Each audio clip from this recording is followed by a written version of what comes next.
let's see, before we went through the StoryBrand process, we actually did not specifically talk to her on our website about schools, which sounds really dumb. Like now, looking at it, it's like, why didn't you do that?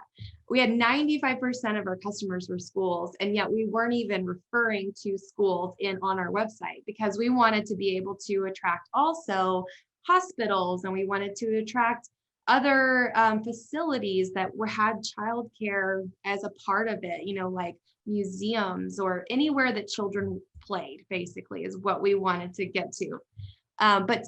But to be able to do that, we ended up diluting our message. And so instead of going niche and saying, really, we started in schools, 95% of our customers are schools, and we haven't even tapped the market, with millions of, we sell coat hooks sold, we still haven't tapped the market. And so we made the really hard decision that we're going to focus only on schools. Our website's written for school administrators and facility directors, those two people. So when we sat down and we started writing out that brand script, we were asking the questions, what are the administrators dealing with? What are the problems they're seeing in the hallway that they need to solve?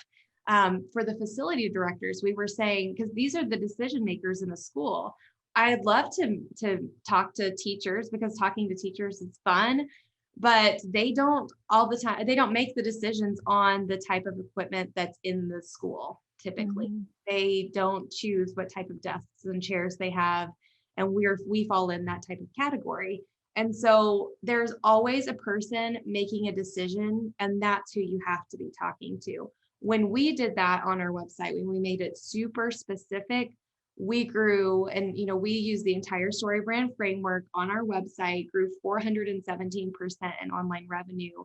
And that was it was a 4-month jump. I mean, it wasn't a long process to be able to do that.